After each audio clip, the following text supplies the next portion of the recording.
So today I'm going to go through a quick tutorial about the punch bags. Obviously, as you know, we've got some new ones up in the studio now, and you may or may not want to do that with a partner or with one of the trainers. So if you just want to come up and have a go, there's a few things that we just need to go through just to make sure you guys are safe and don't hurt your wrists and stuff.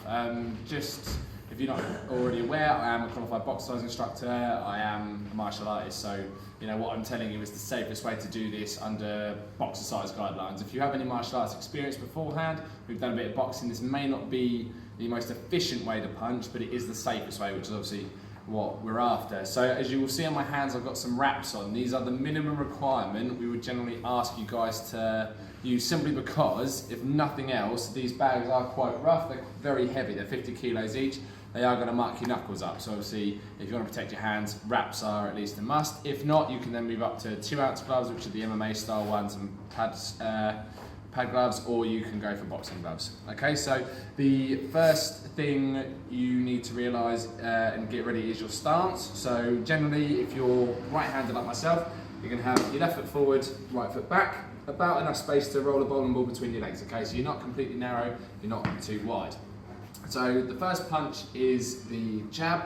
So for this one, with the guard up, all we're going to do is twist our body out and extend the arm. Okay, so as you can see here, shoulders, elbow and wrist are all nice and straight and perfectly aligned. You do not want to be bent at any point before you contact, because then the force isn't equally distributed, you're going to hurt your wrists. Okay, the second one is your cross. Okay, so what we're going to do from here is pivot on the back foot, punch out. Okay, again, shoulder, elbow, wrist, all nice and straight, all nice and strong. Okay, the reason we pivot on our foot is if you don't, one, you're probably not going to reach the bag because you don't have the reach, and secondly, you're going to hurt your knee. Okay, all that force turning through without your knee following is going to tear your knee open. Okay, it has happened to instructors in the past and people using the bag, so do be careful with that. It's a really important, probably the most important thing to remember is to pivot on that back foot. Then you have your hooks, so there's two high and two low. The hooks start with the arm out at 90 degrees and elbow and wrist in line, and you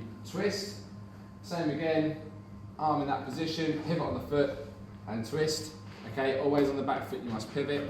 Then you've got the two lower hooks in case we just sink down, same body motion. And then the last ones are your uppercuts, which don't come from the arms, they come from the hips. Okay, so the arm stays low and it's through the hips, through the hips. Okay, so that may have gone a little bit quick. What I'm going to do is slow it down now for you and show you on the bags and show you how it all adds up. Okay, so if we go for our first one, which is the jab, make sure that when you set yourself up, you are connecting with the pad when the arms extend. Okay, before you throw any power in, this is to get your range. Okay, your jab should connect, your cross should be aiming to come through the pad. Okay, so nice and easy, out you come. Okay, as I connect, everything is nice and straight. Okay, nice little thud. This is your range finder. It can be as light or as hard as you like. Okay, with your cross, as this one comes back, you pivot through. Okay, this is what gives you your power as well. If you don't pivot through the hips, your punch becomes weak. And as I said before, if this is your range finder and you're not pivoting, you're never going to reach the boxing bag. You're also going to hurt your knee. So just to recap, 1, 2. Okay, nice and easy. 1, 2. Okay, next we have our hooks. So as shown before, start off.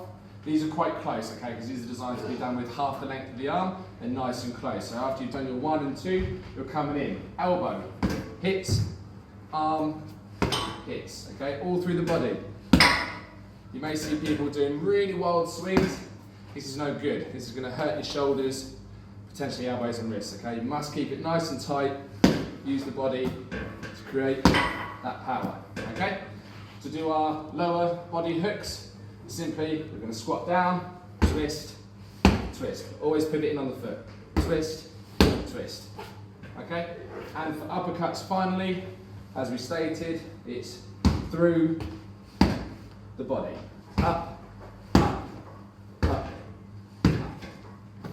Okay? So that's a rough tutorial. Any questions, feel free to come and see myself or any of the other guys here. And if it's something you want to integrate into your programs, then again, come and see us, we can add that for you. Have a good training, guys, and be safe on the pads.